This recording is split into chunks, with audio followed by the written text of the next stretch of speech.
Mr. Spicer. Chairman Schmidt and Cornyn, members of the committee, thank you for having me. I was asked to share my experience as a senior White House staffer with respect to the interactions that I and other senior staff had with President Trump during his first term. During my tenure as press secretary, I interacted with the president multiple times every day.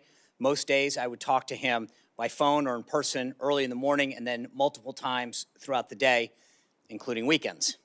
For the most senior positions in the White House, those designated by the rank of assistant to the president, which includes the White House chief of staff, the White House counsel, and the press secretary, it is critical to have regular interaction with the president. The position of press secretary especially demands this type of consistent and intentional communication.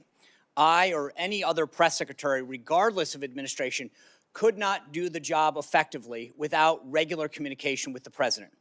It was my responsibility to have the most up-to-date understanding of President Trump's position on policy, personnel, and everything in between. Admittedly, I made a couple of rather high-profile mistakes during my tenure. You may have read some of them. But in all cases, those mistakes occurred when I wasn't connected with the president's thinking or position on a particular issue or policy. Coordinating and collaborating among even the most senior staff cannot replace direct communication with the president himself. In my position, I was very well acquainted with the president's work, his day-to-day responsibilities, and his fitness for office. I watched him serve with the strength and endurance of a man half his age. As you can see on almost a daily basis through events, statements, and social media posts, he's up early and ends his days very late.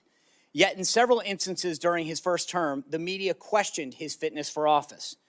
Guests and so-called experts like Sanjay Gupta at CNN were called upon to speculate on the result of Trump's physical and mental well-being. The Washington Post ran hit pieces with headlines like, "The White House struggles to silence talk of Trump's mental fitness." Vox wrote, "Is Trump mentally unfit to be president?" NBC ran a story by the Associated Press that raised mental health concerns regarding the president. CNN's Brian Stelter questioned if members of the news media were, quote, tiptoeing around obvious questions about President Trump's instability. These headlines were not isolated instances. Most major news outlets ran with these ridiculous type of propaganda pieces. To use one of the media's favorite terms, these inquiries were without evidence. That brings us to the juxtaposition of how the very same media covered the Biden administration. To be blunt, the legacy media failed the American people. They failed to do their job. Many, rightly so, believe the media in this country is culpable in covering up the obvious decline of the 46th president of the United States. The scrutiny that was baselessly directed at President Trump during his first term was wholly absent from the media coverage of the Biden White House. The media lacked any sense of curiosity that would naturally stem from what the public could see with their own eyes. Even in the face of deeply concerning and public signs of President Biden's mental and physical decline, legacy media outlets were silent. Biden and his senior aides flatly dismissed the need for a cognitive test during his tenure, as had been requested of President Trump. Yet no protest was heard from the voices that were so critical of Trump. With the exception of a couple White House reporters like Fox News Channel's Peter Doocy, reporters generally refused to breach the subject at White House briefings. News outlets weren't the only ones complicit in covering up Biden's decline. Presidential staff would have or should have been interacting with Biden on a daily basis. At best, his administration was grossly negligent. At worst, Biden's staff actively concealed his fitness for office.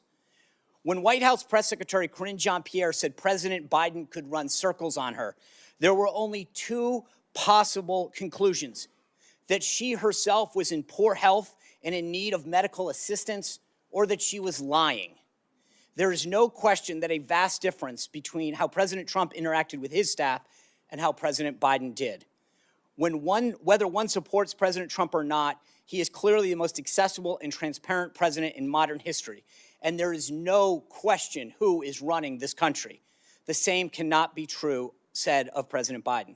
It is the president who is elected by the American people. The role of staff is to execute his agenda and policies. I thank the committee for holding this hearing so that going forward, the American people can have the confidence in who is running the country and making critical decisions. The American people deserve no less.